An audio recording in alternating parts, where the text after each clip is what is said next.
All right, we'd like to welcome Gary Young, Chief Referee of the Players' Championship, to the Media Center. A lot of eager questions from the media here, so we'll just roll it open with an opening statement from you, Gary. Okay.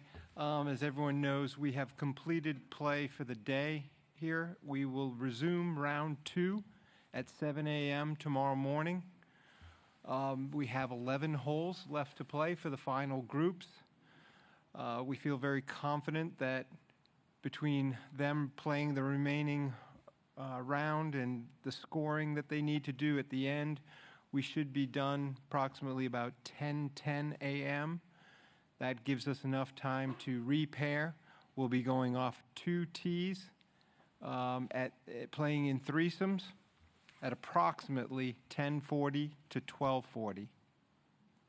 With that, we'll open it up to questions. Just raise your hand and Tracy will get a mic over to you. David? Sorry. We'll go with David. I'm always in the wrong place. Gary, could you just explain perhaps what the outlook for the weather is tomorrow? Are we getting more wind? Is it going to be nice? Is it going to be what's going to happen? Yeah, we're expecting that once this moves through this evening, we will get quite a bit of lightning and approximately 1/2 inch of rain out of this front as it moves through. And that should be about it for the weekend. After that, we look good for the weekend. We are expecting, I think, in the 10 to 15 mile per hour range for winds both days, Saturday and Sunday. So it should be a sturdy challenge still with the wind. Yeah. Thanks, Tracy. Anybody else? Doug? I know we have weather, obviously, and there's weather at Pebble and Frost and Phoenix and whatnot, but what is going on in terms of pace of play generally? Because it seems like it's slowing down. Do you have that same observation? And No. Could you still elaborate? I think that, this golf course is just one that there are so many situations that happen out there. We've seen some big numbers, and there seems to just be holes that can come up and bite a player at any time and result in a high score. So the pace of play has been just what we've expected. It plays anywhere from 4 hours and 55 minutes for the first groups, and looking at the results of yesterday's, it got as high as 5.5 hours. But that is just the result of the challenge of this golf course that it provides design-wise, and also the size of the field that we're playing. It is a challenge, but we feel very confident that we're playing at the pace that we anticipated. Gary, we'll move over to Alex over on the left. Sure, Alex. Gary, so talking to players as they come off, a lot of them have been told that they need to speed up, been warned. Some have been put on the clock. My understanding is that yesterday alone, that not one group met time par yesterday. So my question is, if that's all to be the case, and you just said the reasons why, you're aware of that, why would you not, A, change time par, and or B, why would you force guys to get frustrated when there's nothing much they can do because you've outlined what the problems are? Yes. If you think about the time par that we've established, that's based on historical data that we have accumulated over years. So the time par is very comfortable. We hold the lead group on both nines. You want to look at it as a 9-hole story rather than an 18-hole story.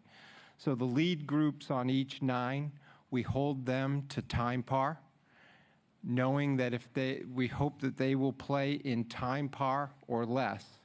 If we hold them to that standard, everyone else's job behind them is to stay in position with them. They're leading the train on each 9. They make the turn, and unfortunately, due to the fact that we do have the number of groups that we have playing, they will eventually run into the back of the pack on each 9.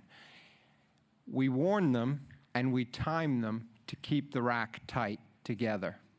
That is the ultimate. We've got to keep each group in position with the group ahead of them. The players know and understand that that's their responsibility. If they fall out of position, that's when they get warned. That, in effect, leads to timing. If once they're warned, they lose time. So that's just that's our policy. The players know that. They get that warning, and then we expect them to make up time, but certainly not to lose time. So those have led to some of the timings that you've been made aware of. Dan, last one. If they're playing on the time that you expected, over here, to your left. Oh, sorry. Yeah, no worries. Dan. If they're playing the time that you expected, they weren't going to finish the second round even if there was no delay. So does the tour see no problem with, because it's become a bit of a pattern, does the tour see no problem with the Saturday morning cuts? We're a membership organization. We try to maximize the starts for our members. That's always been a priority. And we just understand that we will unfortunately have to finish sometimes on Saturday morning. That's just the way it is.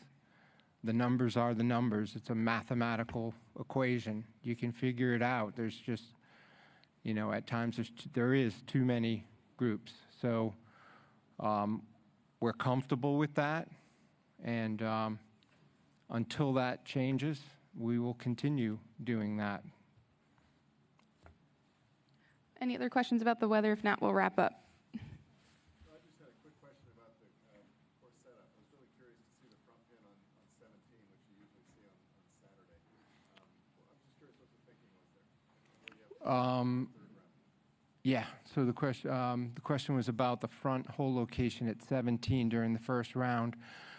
We have, from time to time, gone down to that front shelf twice, and that is also the plan this week. So we will return to that front shelf for round 3 tomorrow, and then our traditional middle right-hand hole location for round 4. All